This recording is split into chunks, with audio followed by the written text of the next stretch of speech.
although sad, right, that I can't spend time with my son here, but the fact that I know he is still alive, like I know he is alive, not just I'm coping at this point, I know he is alive and that I know where to find him. Grit is you keep the promises that you make to yourself. If you set out there to lose weight, freaking lose weight, right? Like, don't make excuses. Don't be like, it's too hard today, it's raining today, I'm not going to the gym. If you set out there to be a successful business person, do whatever it takes to learn the skill, the craft, do the work, stop being lazy. That's grit. Just keep your own promises. So I just started eating candy around them more often, right? I don't know how much cavities I got from marketing, but so I just started eating it, like, and then people were like, "Ooh, what is that?" Right? And then I was like, "I don't know. You want to try it? Quarter." Right?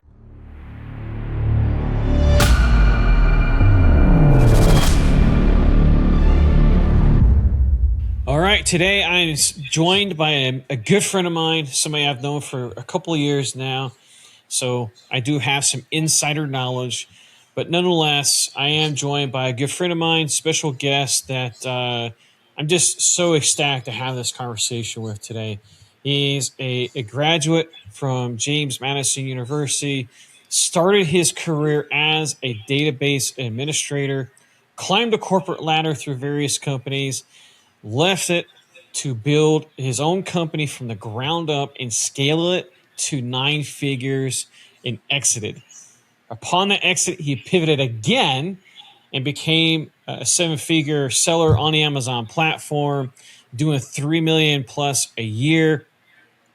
Built a software on that platform, and just recently took a 2-week vacation without checking a single thing. Like, this is an absolute dream.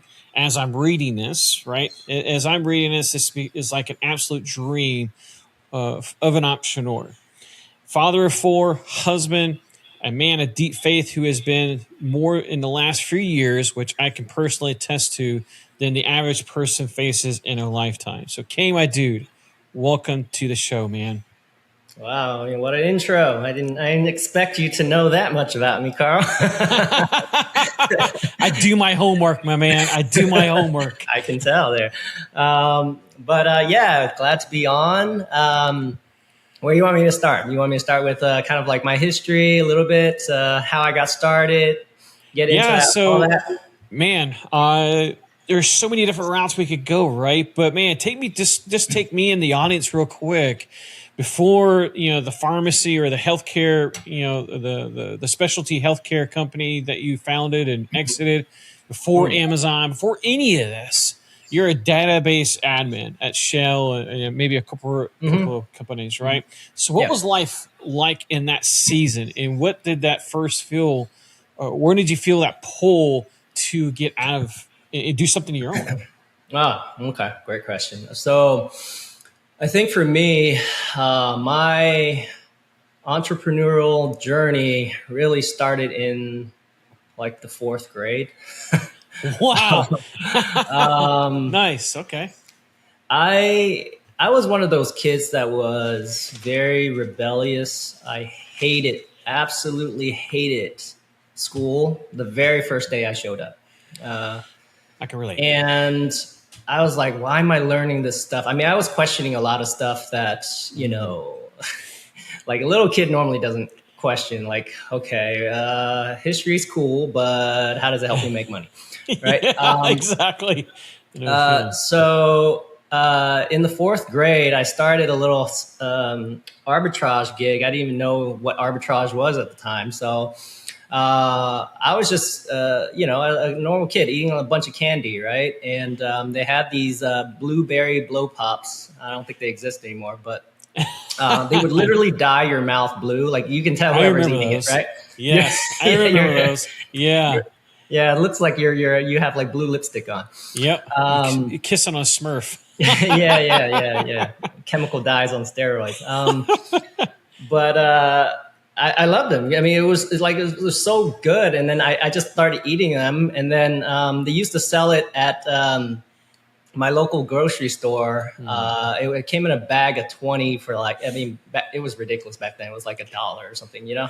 I mean, inflate, You're making how yourself bad sound old, inflation is, man. right? Yeah. So it was crazy. A bag of 20 for like $1. And I just started eating at school, and these, obviously, kids see you eating, like, hey, can I get one or whatever? Yeah. And I was like, yeah, if you buy it.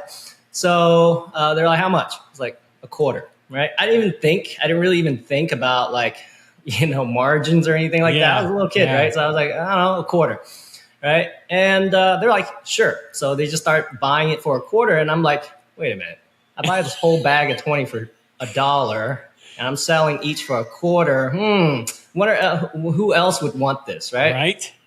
So I just started eating candy around them more often, right? I don't know how much cavities I got from marketing, but so I just started eating it, like, and then people were like, "Ooh, what is that?" Right? Yeah. And then I was like, "I don't know. You want to try it? Quarter, right?" And word got around. I became like the local dealer of of candy. A local dealer. That's And hilarious. I don't, I think I probably, during a period of, I don't know, maybe 6-7 months, probably made like $300-400 off of arbitraging candy. That's crazy. Yeah. And that was when I got the bug, man. I was like, dude, Right? Yeah. it's just like, I can't believe I'm making like this much money, right? And funny enough, I got caught by my math teacher, Mr. Larkin. She should have appreciated what you're doing. You're a mathin', right? Exactly. Like, yeah, exactly. Right. It was a he, Mr. Larkin. I still remember his name to this day. Math teacher, awesome guy, except for the fact that he stopped me from my awesome business. And he said, hey, man, you're an elementary school student. You can't be doing commerce in my school here. So cut this off before I tell your mom or your dad. Right. Oh, my gosh. And, I was just a kid. I was like, cool, whatever. I mean, I didn't stop. I stopped selling in school, but after school,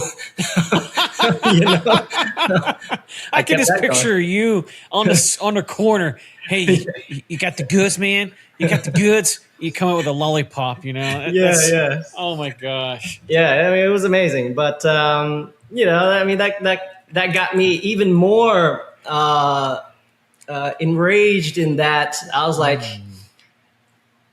you are a public educator and you see this little kid with obviously some kind of creativity, some kind of fire to not do anything illegal, actually, doing legitimate business, making a great business. And you're going to squash that entrepreneur fire because you just want to follow the rules. That got me even more bent on formal education, right? So I can imagine. Throughout the years, I mean, I did all kinds of stuff. I did like trading card, arbitrage, all kinds of stuff. And even all through my college years, I was selling stuff on eBay, just all kinds of stuff that's, just like I refused to get a regular job for some reason. I just like, okay, I'm just going to work for myself. Right. Yeah. And I've kind of like, I was able to kind of afford my lifestyle all through college just by doing little, side hustles here and there. Right. Yeah.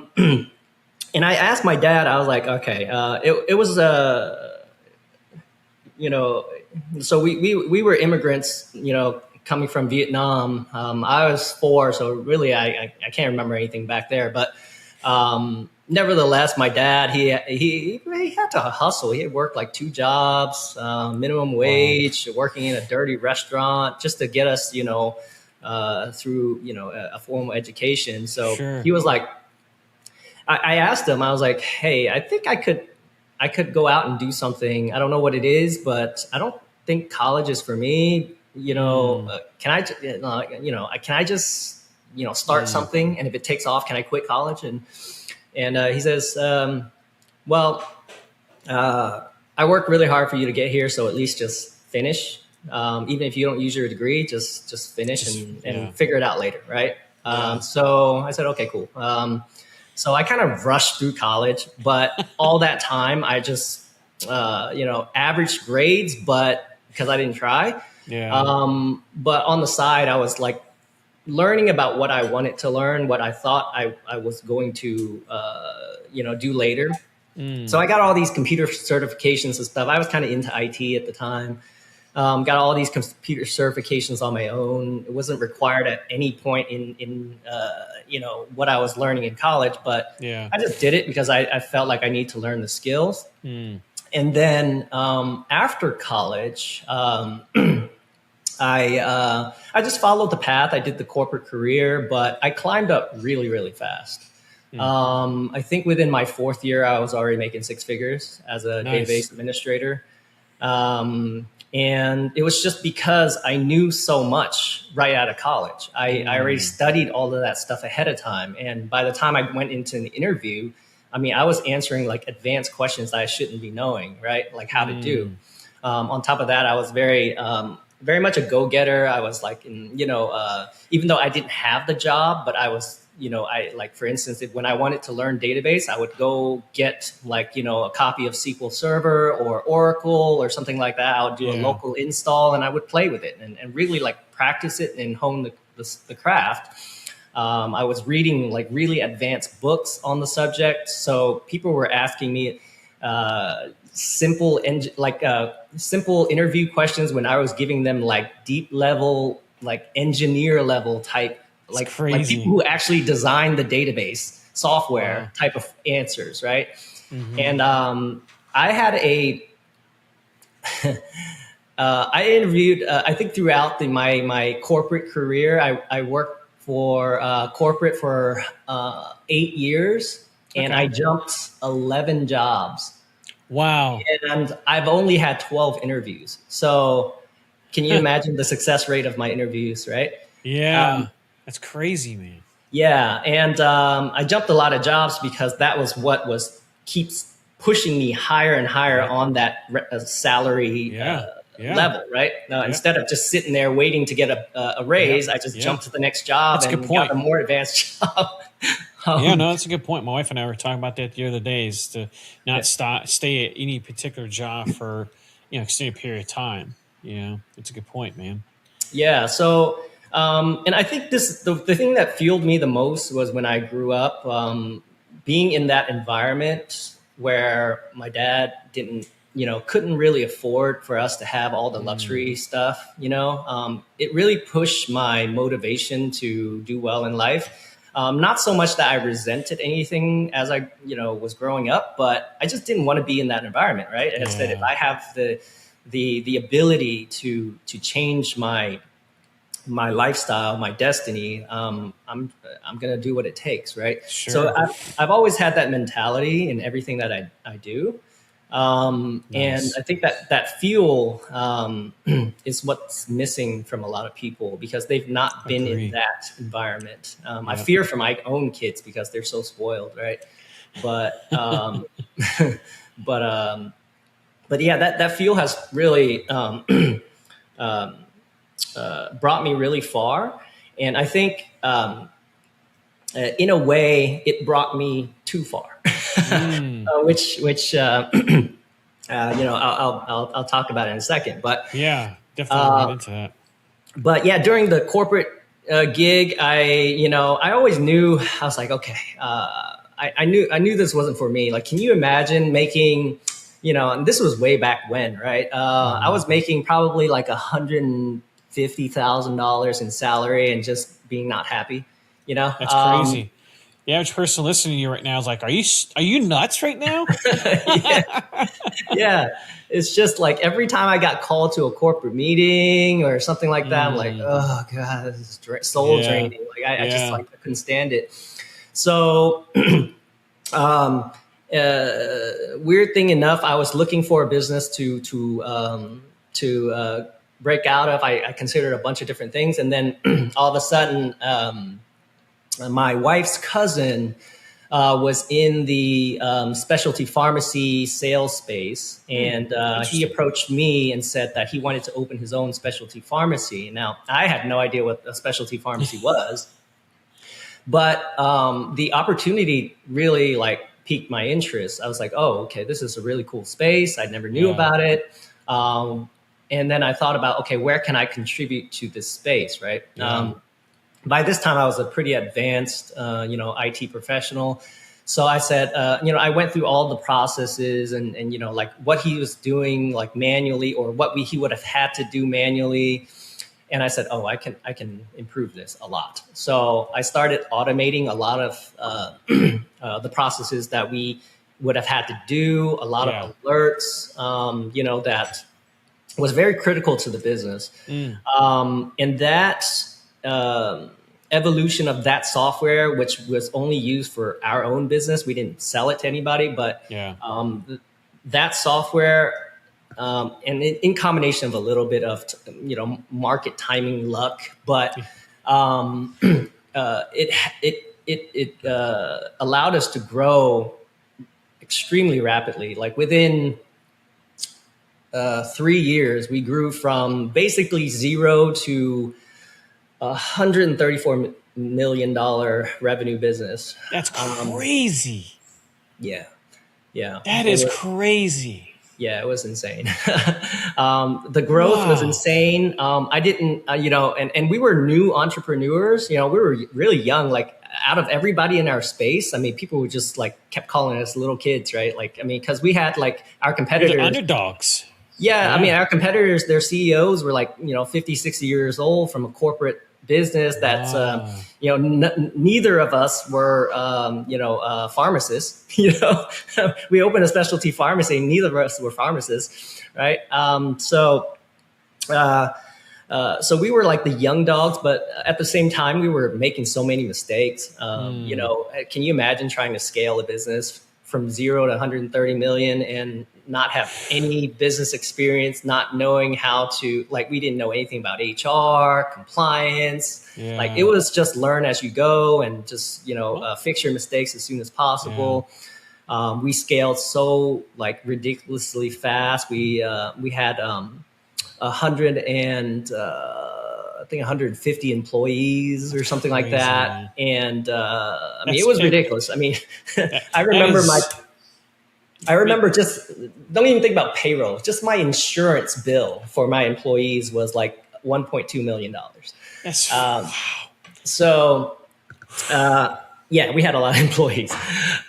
So yeah, that was a really cool experience. But at the same time, it was, I would say health-wise, it probably nearly killed me. It was just so stressful. I mean, that business, like it was one of those businesses where the insurance company kind of like, they always have like a noose around your neck, right? Like they pay you when they want to pay you, right?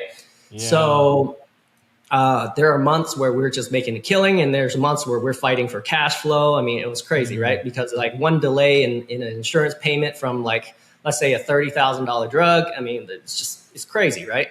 Yeah. So it was very, very stressful.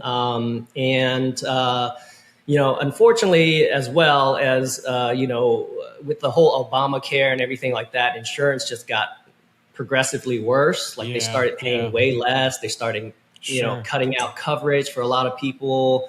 You think they would be the opposite, but in terms of specialty pharmacy, it was actually the opposite.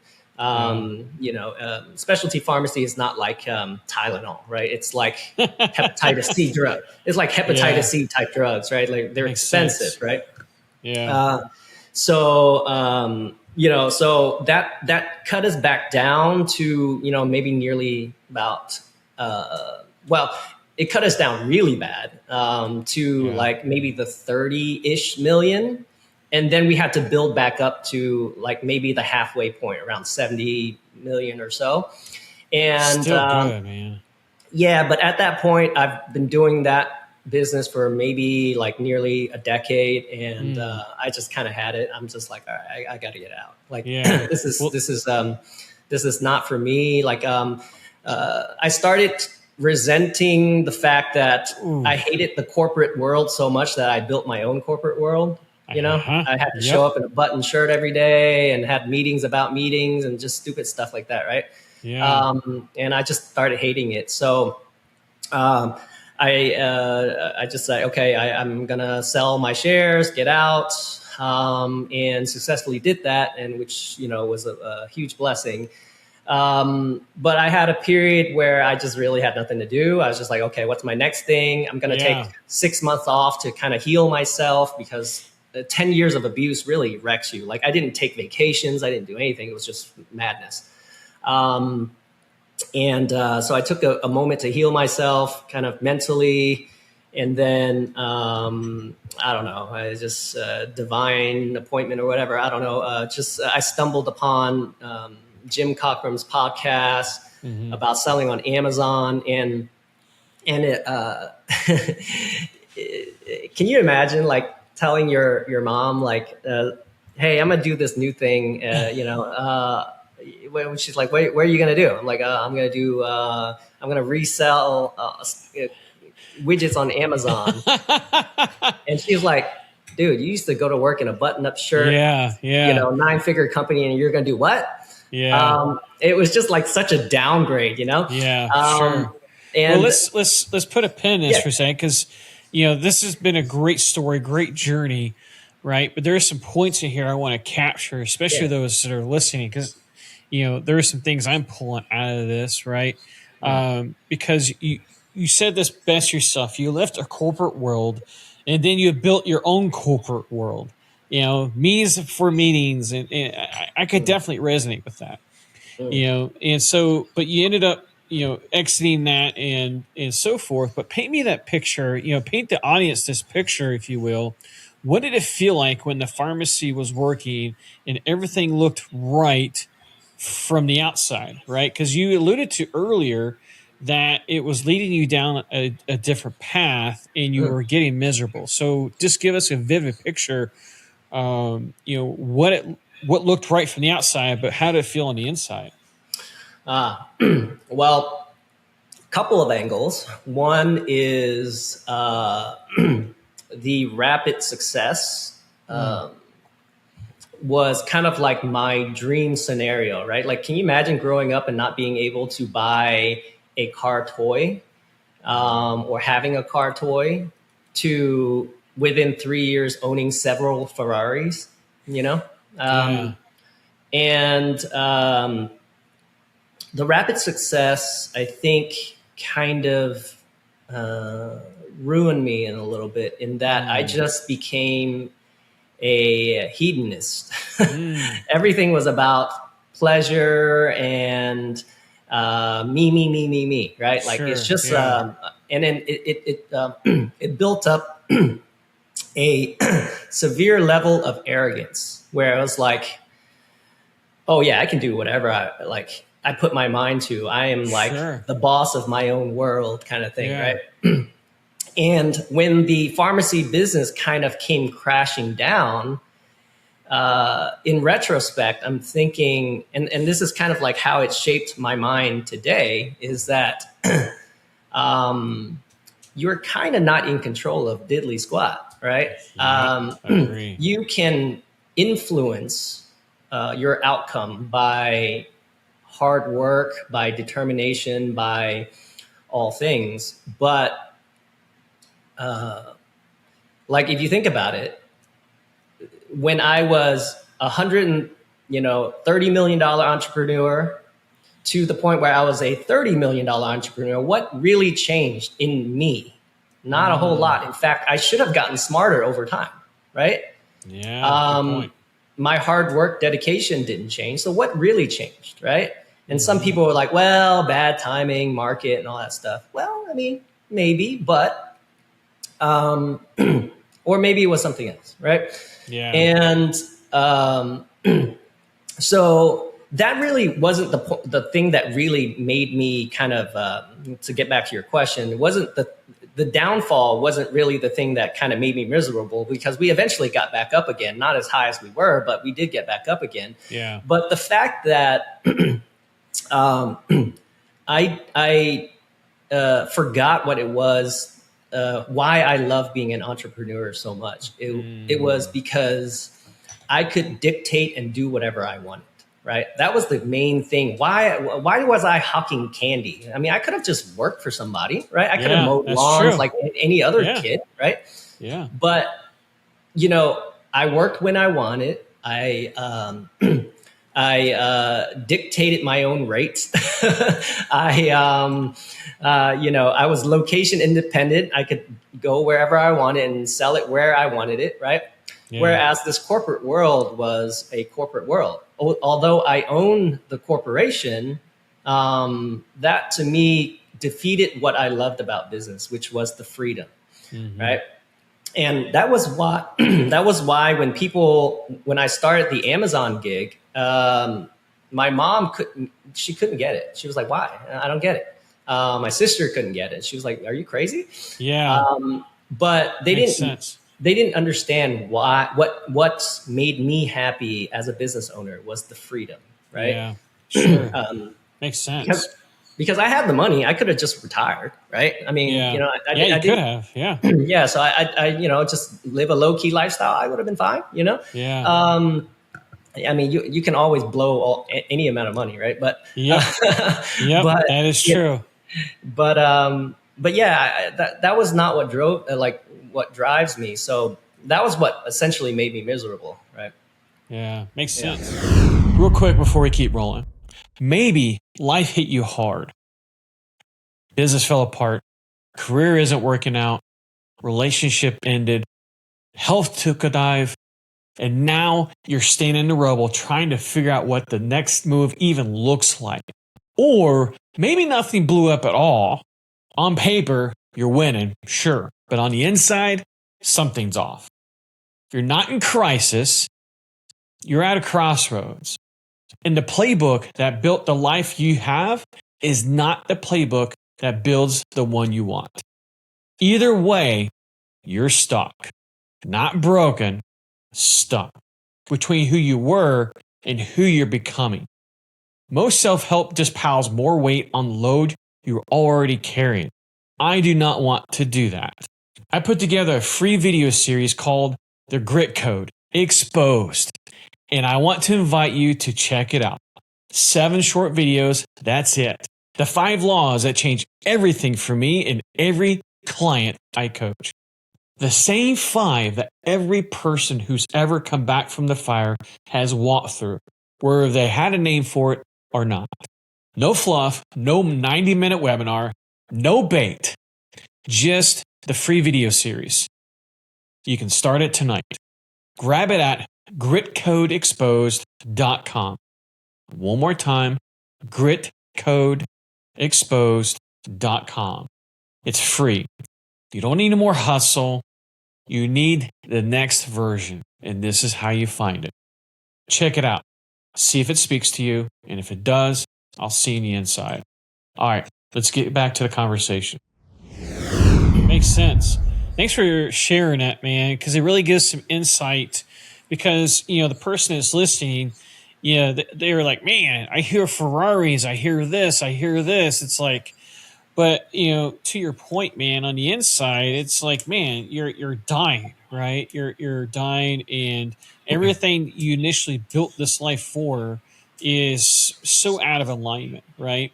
Moving on, man, because there's some areas I want to dive into, because you kind of alluded to it, but I want to put a microscope on this, because you had to walk through some fires. Not like a long time ago, right? I mean, it's just even as recent. You had to walk through some serious fires where you were tested. And so with that, man, you mentioned on your intake that your bankruptcy twice, right? Real quickly, take us to the first one. What happened? How close did you actually get to losing everything? Yeah, so nearly bankrupt. I've never been bankrupt, but the near bankruptcy, right? The first time the specialty pharmacy crashed, we had 150 employees. Yeah. And it was essentially a fire situation where it was like the cash flow was extremely negative. Like insurance companies were holding back; they were paying less than we thought. All kinds of stuff. It was just things that were kind of out of our control a little bit. Sure. But so it put us in serious debt. Like we were kept piling on more and more debt because we had such a massive infrastructure. I mean, I'm talking about like employees that were making like, we had 7 pharmacists, they're not cheap, right? That's crazy. Right. Yeah, I imagine not. No. So we had to really rebuild. Like we had to lay off I think it was like 70% of our staff, literally like Wow. within 2 weeks, or else we would have ran out of money, right? Crazy. And even then, it was really really hard to pull through. Like we had to devise some major tactics to like really like just make it through each day, right? And it was just by a miracle we managed to keep we kind of like made it back to break even, and then started climbing back up to eventually profitable again. But it took nearly 3 years to get there, right? Wow. And it was really tough. Now, again, that wasn't the source of my misery, but it was. Yeah, we're gonna get there. I still made a ton of money prior to that, so it wasn't. I wasn't hurt or anything like that. Even if the business crumbled at that point, I mean, okay, fine, I made a good amount of money. Let's go do something else, right? But yeah, sure. I'm I'm not a quitter, so I we pushed hard to make sure that we went through it, and everything was fine.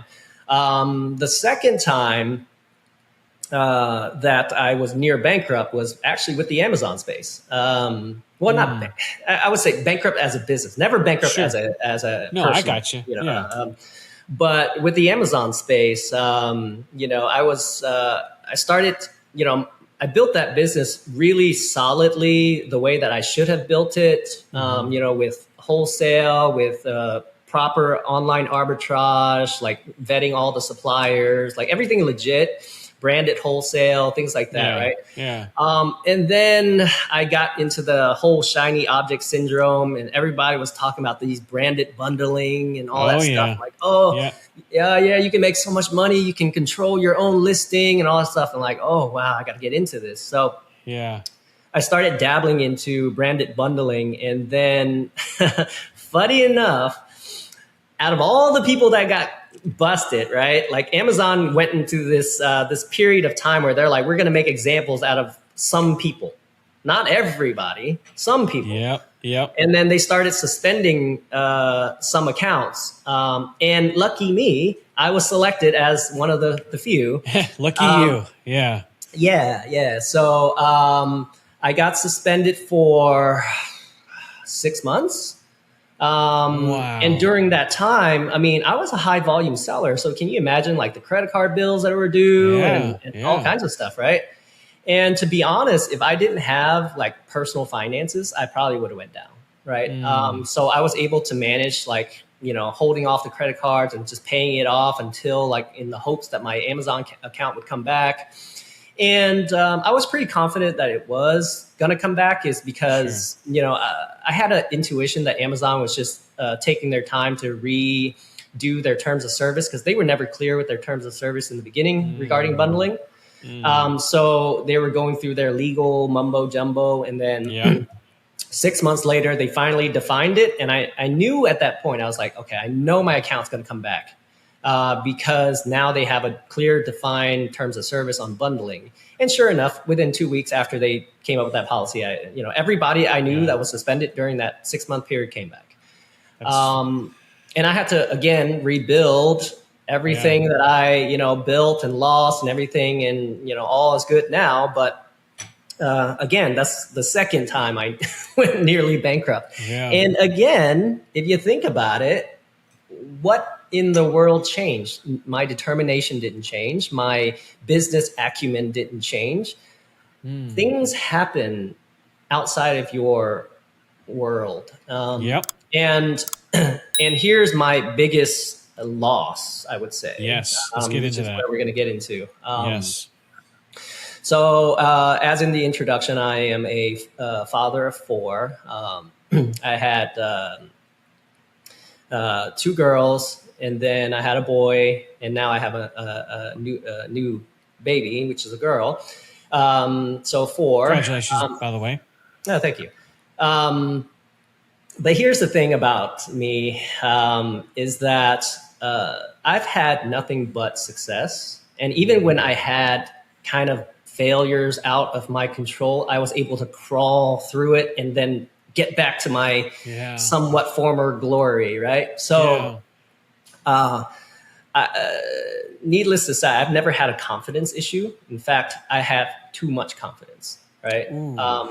I have a debilitating amount of confidence where I get delusional in thinking that everything is under my control. Like I can, I know a lot of people say this, and I'm not trying to dog on people, but I can't stand it when I hear this word. Like I manifest my own destiny. I hate it. I can't stand it because of what I've been through. Right. So It's understandable. So yeah. So you know, everything was great, man. Like life was great. Amazon business was great. Financial, everything. I had every single thing under the sun, like the dream life anybody could even imagine, right? Wonderful wife, like just everything, perfect, money, house, everything. And then, you know, like people, I still keep it private out of respect for my wife. But in 2023, my son, who I can honestly say I love more than anybody in this world. Like it's probably not the right thing to say.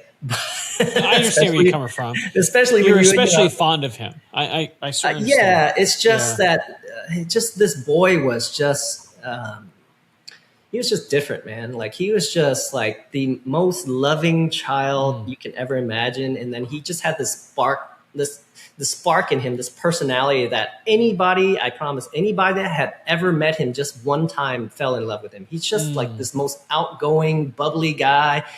And he was just so kind. Like, you know, I can't imagine I mean, this is how like me when I was his age, I loved like Bruce Lee movies and loved seeing people get punched in the face and stuff like that. I'm a dude, right?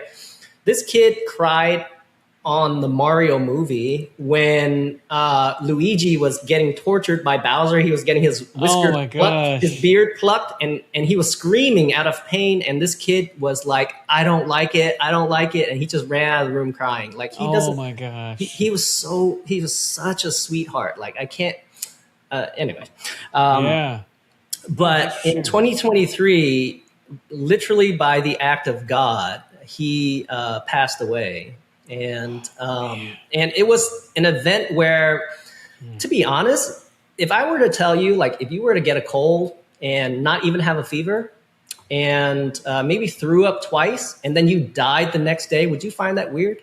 Right? Like, there was nothing. It was like from running around laughing to getting a slight cold and next day you're gone. I mean, how do you explain that? Right?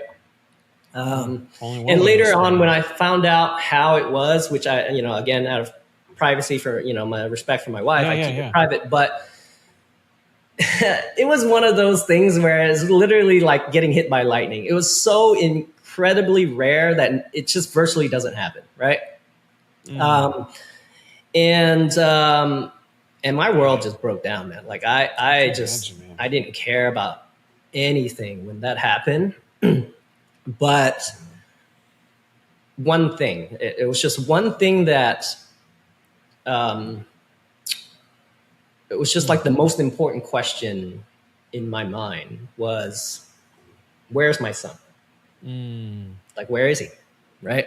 Yeah. And I grew up as a Christian, but I was never really a Christian. I just went to church because my dad made me. And after a while, I kind of had a fallout. I didn't even go to church. I just, I kind of believed in God. I believed in Jesus. I believed in the afterlife, but Yeah. I believed it because I was raised that way. And I mean, to me, it's just like, a Christian with a badge, right? Like I had a Yeah. membership card. That was it. Yep. Membership card. Yeah.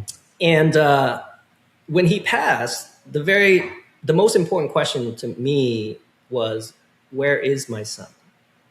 Is he gone, or is he still alive? Just waiting Right? for you on the other side. Yeah. And that brought me back to like my Christian roots. And I said, okay, and I think this is kind of, at least for me, the moment of faith. Like everybody has their own moment in a way, but my moment of faith is, okay, I have two choices. One, I could believe in the naturalistic world and my son is dead.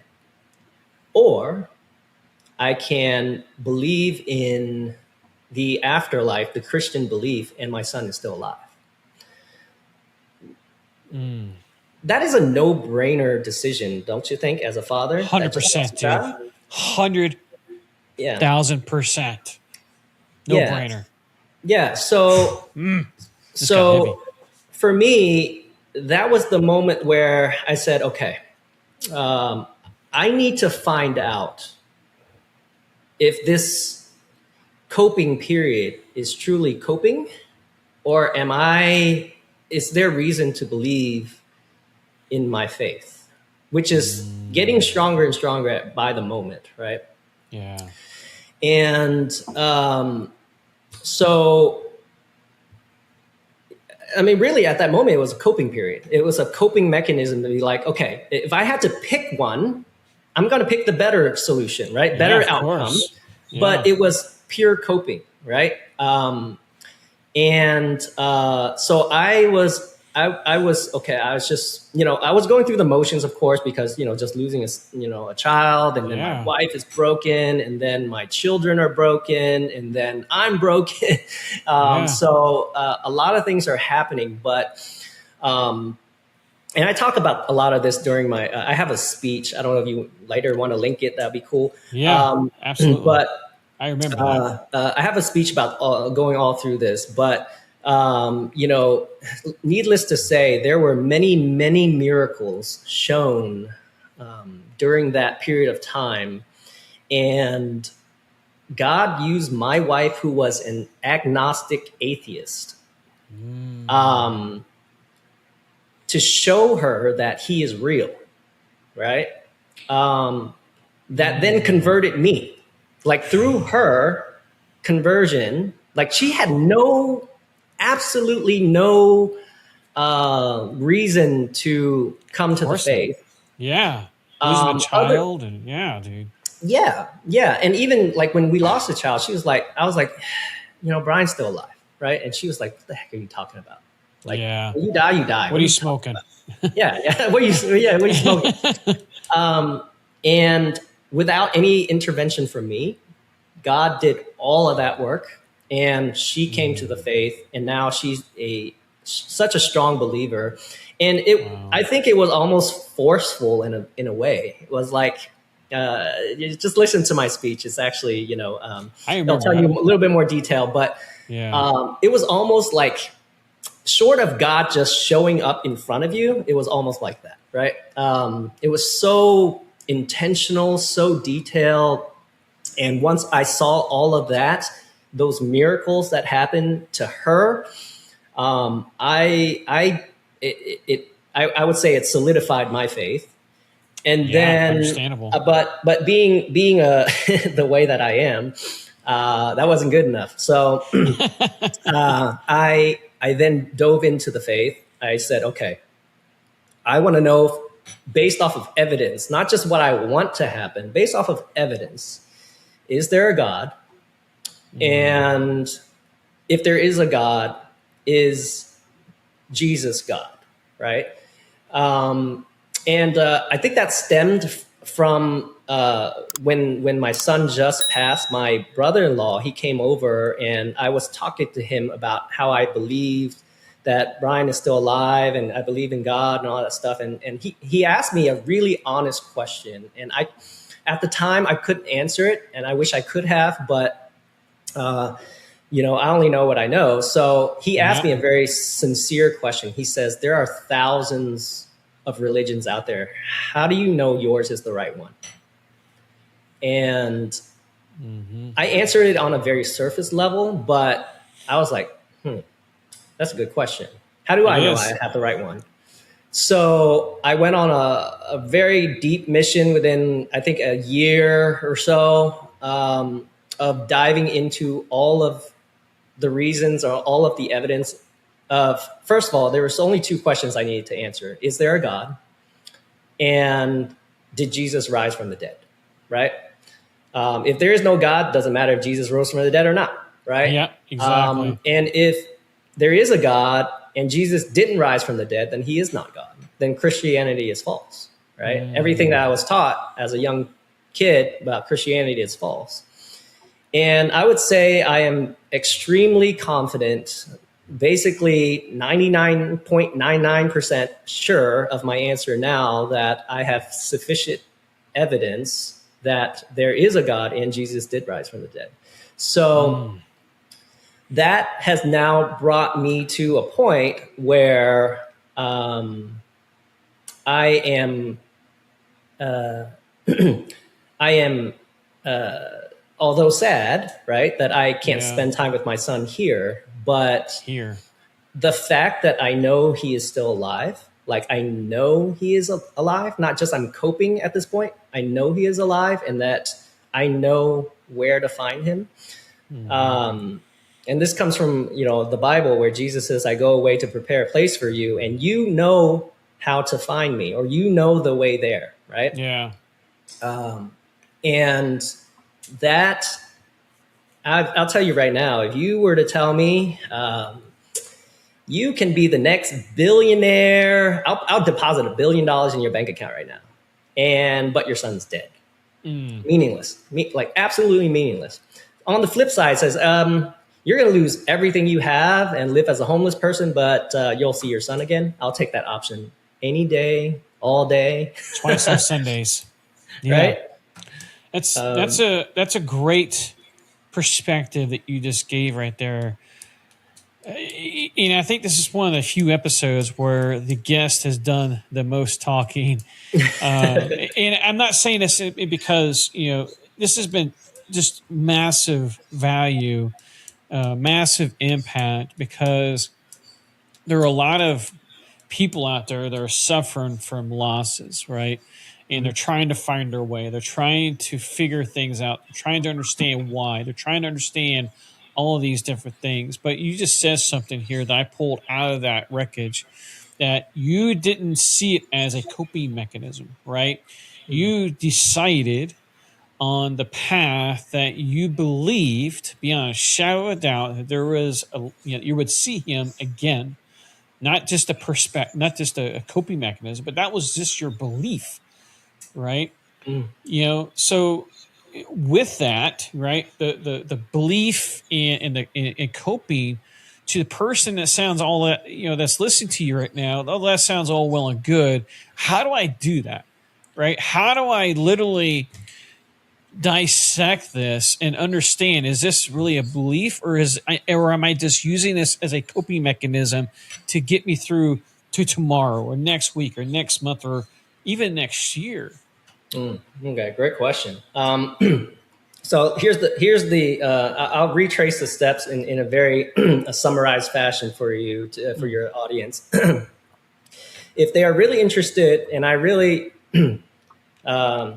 encourage you to be interested in this, in terms of discovering whether or not Christianity is true, is because it is the most important decision you'll make in life. Like, you think, getting married to your spouse and picking the right business partner, or all of that is worldly things. They're all going to go away, right? Yeah. Picking the right diet, they're all going to go away. You're going to die anyways, right? Like, maybe you'll live a little longer, but they're all going to go away.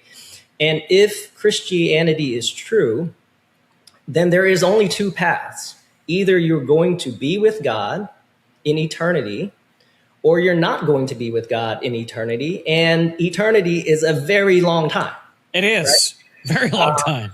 Yes. And if you think about what it says about God, if God is good, then all good things come from God.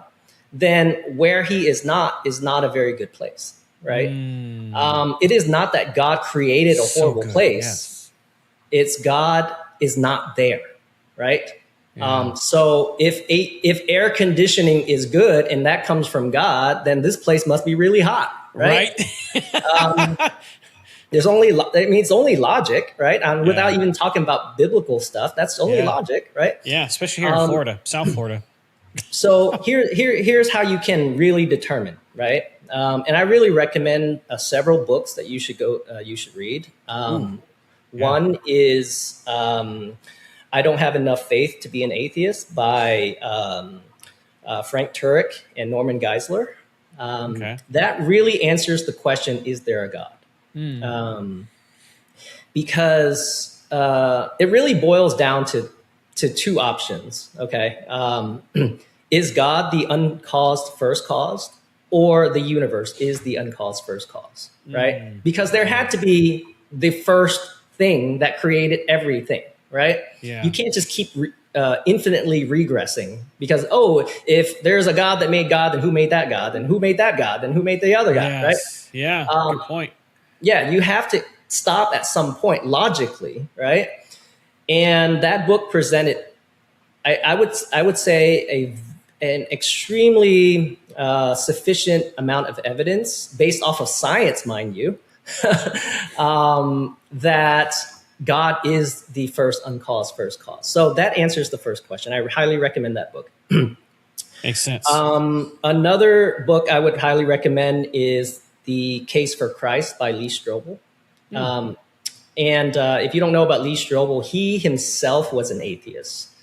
And his wife became a Christian, which was like the worst news he possibly could have had, right? He was a staunch militant atheist.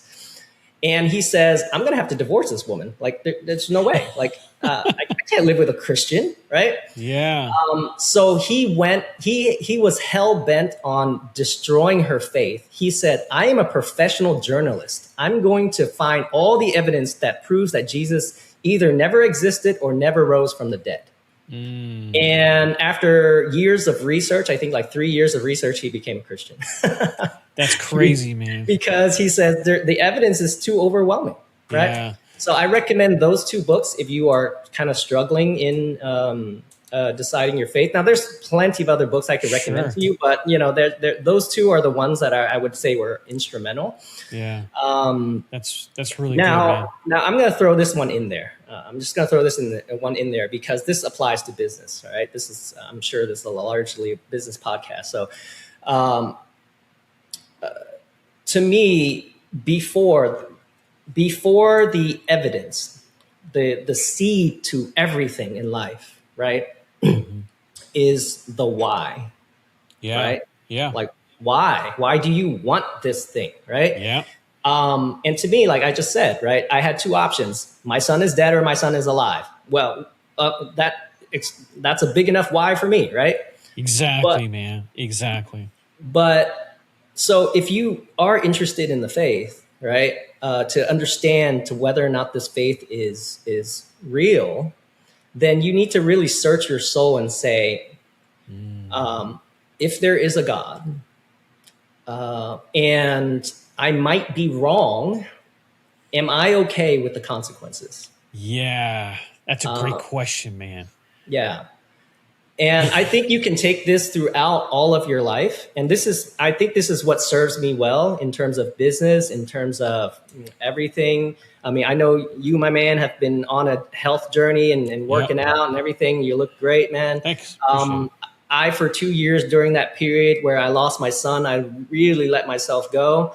And my blood markers were really bad. And I lost like all my muscle mass. Like I was a really into fitness back then. I was pretty fit. And I'm back on my journey now as well. I've lost a ton of weight, built up a Hey, lot you look of. pretty good too, man. Thank you. Yeah. But I'm trying to crawl back to where I was in terms of fitness. But I I would say like and my wife, oh my goodness, she just got her blood work done yesterday. She was borderline pre-diabetic. Oh, wow. She had a blood pressure that would send people to the hospital from a stroke. Like she was like 190, like on the high level Whoa. blood pressure. Ridiculous, right? Because we just kind of like, we didn't care. We let ourselves go. We ate Yeah. whatever. And she and I have been on this health journey. And just yesterday, she went to the doctor, and the doctor was like, "What happened to you? Like, why is your blood work suddenly perfect?" And she didn't notice, but my wife was like, "Oh, I lost 14 pounds in the last 4 months," and she's like, "That's why." But here's the thing that made it all successful, and it's not because and I'm going to offer this as a business lesson, as a life lesson. Everything Yes. is that you want to achieve in life. You got to ask yourself one question: how bad do you want it? Ooh. Right? Yeah. Whatever you want, like whatever it is, like you want to be a millionaire. Okay, how bad do you want it? Right? And every time you feel like being lazy and sitting on watching Netflix instead of doing what you're supposed to do, remind yourself, how bad do you want it? Right? Yes.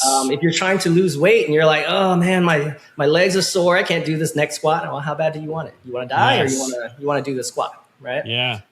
And So that's one good. of those things that I would say is a golden nugget for me. I think you like to end with like what famous quotes, Yeah, right? we'll get to that. Yeah. Yeah. Yeah, I'll pre answer that for you. All right. All The right. quote that is literally my favorite quote. There are two now, right? Um, One comes from the Bible. All good things come from God, or Mm. all good things come from above, right? Yeah. Because you can see with my journey, no matter how smart I was never able to avoid the downfall, right? It Mm. comes and it goes, and there's something out there that you just can't control. And you need to uh, stop being so full of yourself and saying that you can manifest your own destiny. I mean, I couldn't manifest my son being alive, right? Um, how can you manifest your own destiny? Like, just cut that off. Um, and and that comes from the Bible. But the second quote is actually something that my business partner told me from the specialty pharmacy. Uh-huh. Uh, it was the literal quote that I just told you. How bad do you want it? Right? Ah, And I love it. yeah, so if you just have faith that good things come from God, that he will give you what is in the plans for you, and that you will work hard for whatever it is that you want, then I would say the amount of influence that you can the success that you can influence in your life is highly achievable just from that. Right? So good, man. Thanks for dropping that. I think of so much wisdom and so much knowledge was dropped today. Real quick before you go, if you're still with me this deep into the episode, something in it hit you. Maybe it was the guest. Maybe it was one line. Either way, you're still here. And that feeling in your chest right now, that's the signal. Most people get a signal like that and do absolutely nothing with it. They close the app, life rushes back in, the moment's gone. 6 months later, they're in the exact same spot. I don't want that for you. So I put something together. I want to invite you to check out a free video series called The Grit Code Exposed. 7 short videos, the 5 laws I walk every client through. The same ones that rebuilt me when everything else fell apart. And if you listen closely today, you heard them running underneath the entire conversation.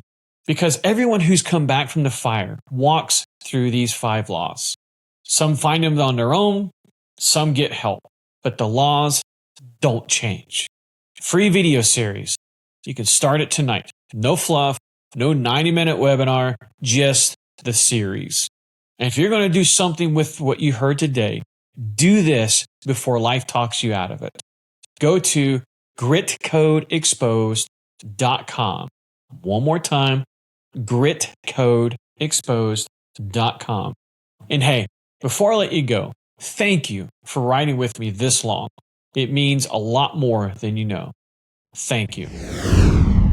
Specifically after the losses that you've encountered, right? Or the loss of your child, and man, that alone can easily set people into a tailspin, right? Mm-hmm. And blame God and to put them into a path that is not healthy, and Yeah, to me, it's an oxymoron. It's like if like you, and I've seen it happen where people lose children and then their faith crumbles. Like they go to church every day and then their faith crumbles and they hate God. How do you think you're going to see your son again?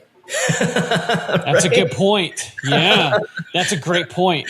Right? That is a good point. That's a great way of looking at it. If you have any amount of logic, why would you go the other way? You know what I'm saying?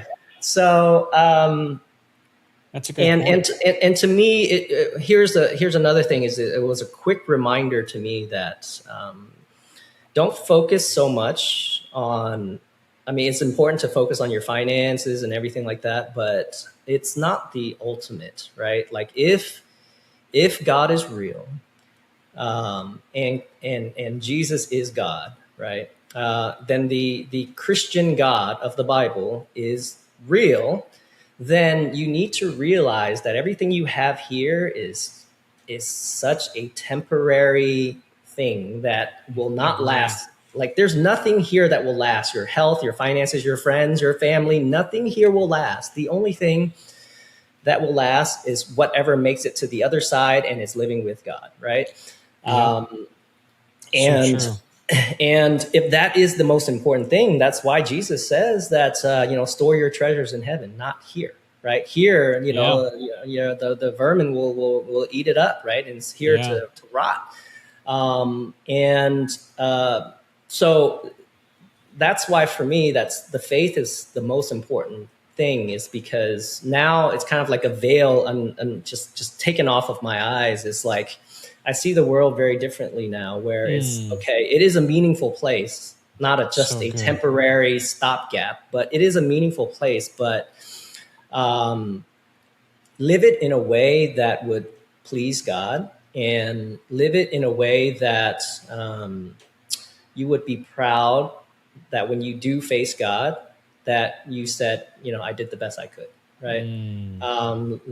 By living the way that you want me to live, and to be a true follower of Christ is very simple. Like, why wouldn't you want to follow Christ? He says two things: love God, love one another. Yeah. Right? Is that so hard for you to accept? He didn't tell you to go kill anybody. Yeah, right. I mean, the average person is listening right now, but like, well, that's pretty simple. But practical, it becomes challenging, right? Which is something I want to extract for a second, because one thing I want to highlight here, you kind of alluded to half of it, but I want to share. I want you to shine the light on the whole principle here. This, the routine or the system, if you will, for how you handle your day-to-day stuff. Right? You told me that your success that you attribute to that is only worrying about what you can control. Right? Your own efforts, your own thoughts, actions, beliefs, and so forth, and then leaving the rest up for God, because at the end of the day, that's all we can control, right? Yeah. I was just talking on a podcast last night, on somebody else's podcast, about people losing their minds. How do you handle disappointment? How do you handle all of this stuff that goes on? It's like, what is there to handle, right? Only thing I can handle is what's here, what comes out of here, and how I respond. I can't control what Amazon or Walmart, or not that I worry about those platforms anymore, but I can't control any of that. I can only control on how I respond, right? Yeah, great question. In terms of day to day, I am very clear on how to influence success. In that, Mm, okay, I think most people have go into whatever they want to do with no defined goal, right? And I'm not talking about some grandiose goal. What is the next thing that you're trying to do, right? yeah. Like for me, like the easiest thing to compare is exercise, right? Okay, I'm overweight. What do I need to do? Well, lose weight, right? So how am I going to lose weight? What is the goal? Okay, well, the goal is to then now you got to break down the steps, right? Okay, I Yep. got to be in a caloric deficit to lose fat. There's no Yep. other way, right? Yep. So okay, now I got to be in a caloric deficit. How much of a deficit do I Yep. need to be in? Right. Well, if you want to lose about 1% of your body fat without losing a ton of muscle, then you should be in losing about 1% tops, right? Maybe 500 calorie deficit or something. See, I have a goal, and then I break it down into simple steps that I could follow, right? So if I know, okay, if I need to be at a 1800 calorie intake every day, then I know exactly how much I need to eat, right? Yeah. How Yeah. much protein out of that do I need to eat, and all that kind of thing, right? So you come up with a goal that you can achieve or you're trying to achieve. You break it down to very simple steps that you can follow, and then you religiously follow it until you hit your goal, right? Um, so that applies to everything. That applies to business. That applies to everything. Yes. Now the good thing, the one thing that I think trips people up is, and again, back to exercise, but this applies to everything, is that I think people never work as hard as they should. Agree. Yeah. Agree. Especially nowadays. Yeah. So for instance, like for instance, I'm on a goal now to simultaneously lose fat and gain muscle at the same time. So it requires not only working hard in the kitchen, but then also working hard in the gym, right? Yep. And every time I am under like a severe load, like I'm doing like a heavy leg press, uh, I'm like dying, right? I'm like, I'm done. Like this is the last rep, right? but but I put into my head, I was like, okay, I really think I'm done. This is the last rep. It's about to be muscular failure, right? Yep. And I imagine, I said, okay, if somebody put a gun to my head right now and said, I'm going to kill all of you and your family if you don't Ooh. push on this next rep, what are you going to do, right? And I find myself being able to push like 2 or 3 more reps, all right? Ooh. And I think That's a that's good point. also what we don't do in business, right? We think we work hard, but we could do so much more, right? Like Agree. really, like you kind of worked and kind of goofed around for 5 of the 8 hours, and you think you work hard? No. Um, Agree. That reminds me, what you just said right there reminds me of a principle I learned from Ed Milet. Power, he talks about the power of one more, right? mhm. One more of anything, one more rep, one more set, one more phone call, one more email, one more something to, because when you think you've done enough, no, you can do more, right? And that's where you truly elevate yourself, right? Either it's in relationships or it's in finances, it's in your career, health, business. Don't just do the minimum, right? I mean, we all have, if we did a true inventory of how we spend our time, we can find time to do more, right? And I love that analogy. Somebody put a gun to your head, you know, do 1 or 2 more reps. Yeah. I wouldn't even no, say no more. Done. 3. There you go. There's 3 reps, right? You will find a way to make it happen when it matters, right? And that's a Yeah. good way to trick your brain, man. I Yeah, love and if that. you apply that to your own business, one more email, one more phone call, one more interview, one more podcast, one more something, whatever, right? And it's just Yeah. like, oh man, I'm so tired, I'm exhausted, I've been working for 18 hours. All right, I'm going to kill your kid now. Okay, I'm going to get on that call, right? Yep. Right? It's like, Yeah. yeah, Yeah. and it really refocuses. I'm not trying to say like, okay, drop everything and like Yeah. neglect your family and that kind of Yeah, of thing and be course. a workaholic, but just kind of put that frame into your mind every once in a while and be like, am I really working that hard? You know, Yeah. like if somebody really forced me to work harder, could I work harder? And I bet you every single time you could have done more, right? Agree. Wholeheartedly. Yeah. Agree. Even today, as you're talking about, it's like, man, I did kind of goof off today doing some stuff I probably shouldn't have been doing. Whether it's, doom scrolling on Instagram or LinkedIn, and especially as I'm supposed to be more active on social. Dude, I hate social, man. I do, dude. And I think you share the same sentiment. Yeah. Yeah. I hate it, Unfortunately, but my customers live there, so I have to be there. right. I know. I can completely relate. One of my coaches like, hey man, you've got to bite the bullet, dude. And I'm like, all right, all right. Yeah, So yeah, but like I think if you stick to those things, you'll be successful in anything. Come up with a goal, break it down to simple steps, and just work harder execute. than yesterday. Right? Yep, 100%, man. And I think that's where a lot of people go wrong, man. They go over intensity rather than consistency. You Hmm. know, I love Yeah, that, dude. yeah. Love that. Well, man, let's get through some rapid fire. One of the things you've already answered. I might ask it again because I want it here too. All right. Right. In this season of life that you're in, man, I love to hear what is your definition of grit. Grit is making sure that you don't you keep the promises that you make to yourself. Ooh, Right. Um, if you agreed. set out there to lose weight, freaking lose weight, right? Like, Mm, don't make excuses. Don't be like, it's too hard today. It's raining today. I'm not going to the gym. If you set out there to be a successful business person, do whatever it takes to learn the skill, the craft, do the work, stop yes. being lazy. That's grit. Just keep your own promises.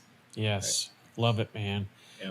I think that's the most, one of the most important promises to keep is to yourself. Mm-hmm. Right. Agree, man. Cool.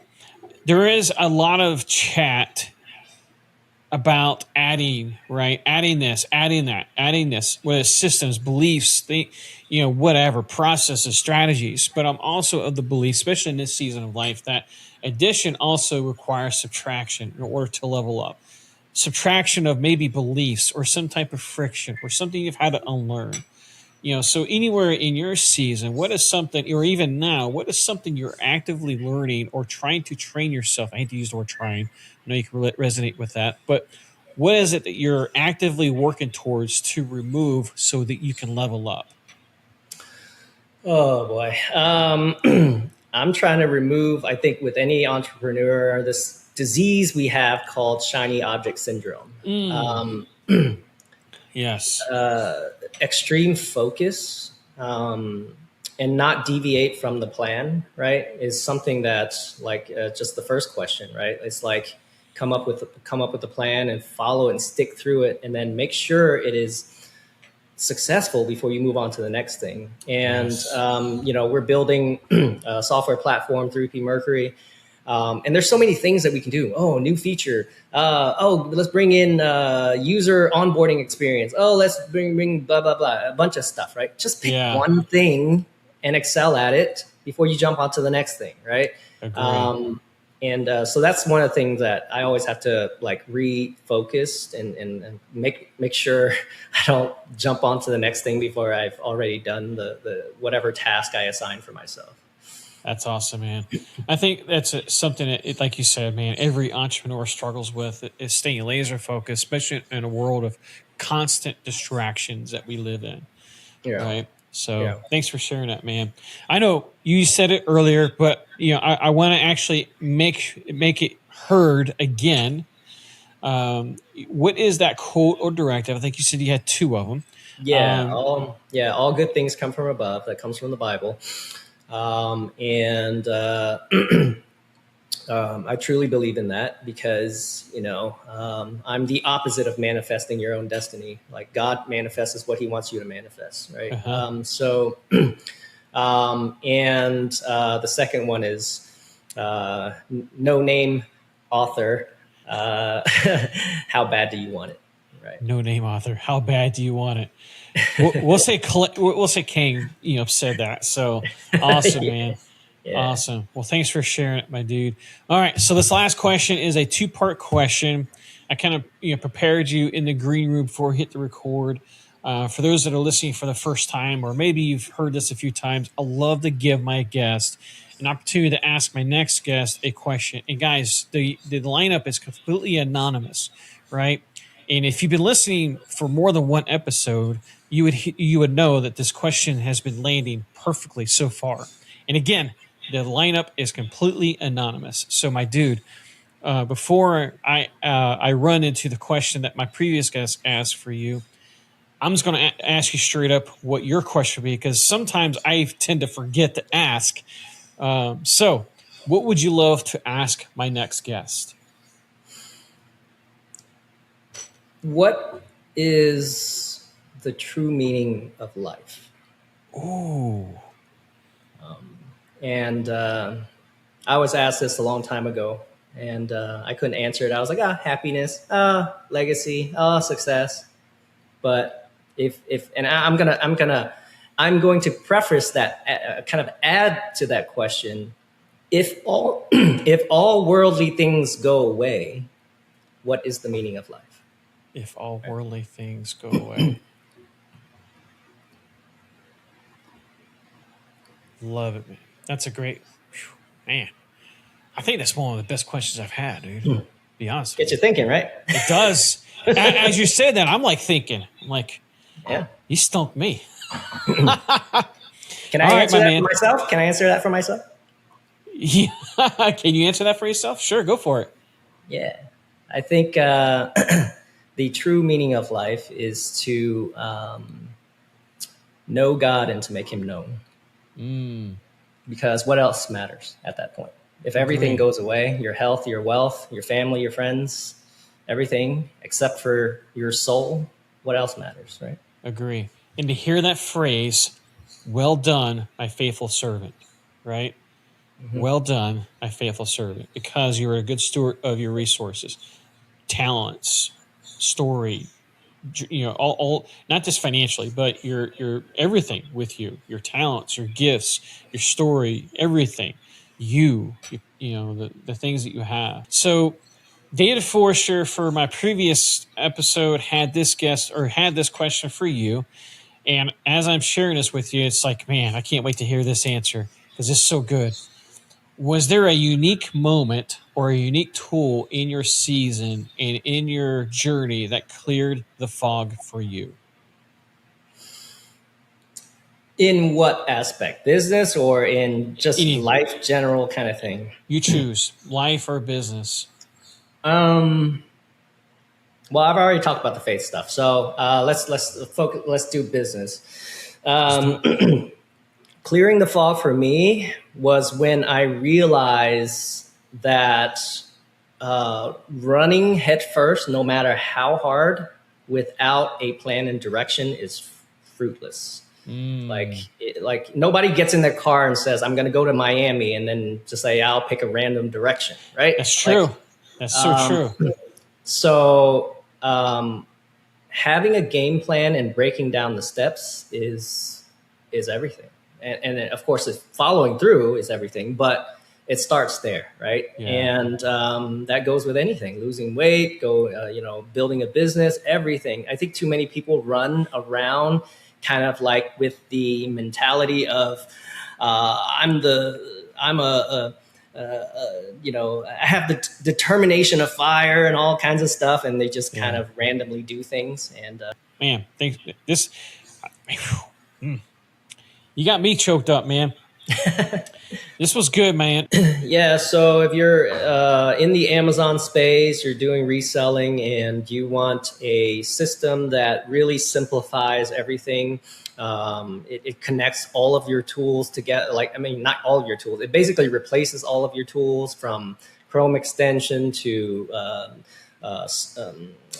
lead management to replenishment to shipping. Like pretty much everything that you have to do as an Amazon reseller. It's like all in-house in one type of thing. If you're interested in that, 3pmercury.com, the number three, P, so 3P like third party, Mercury like the planet.com, and get some information on that. We're also on YouTube, at 3P Mercury on YouTube. Lots of information there to get to know a little bit about the software. And in terms of for me, you can, again, I have to be on social media, so you can reach out to me on Facebook. Message. You can send me a direct message on Facebook Messenger and find me there. This was good. I appreciate you sharing all this.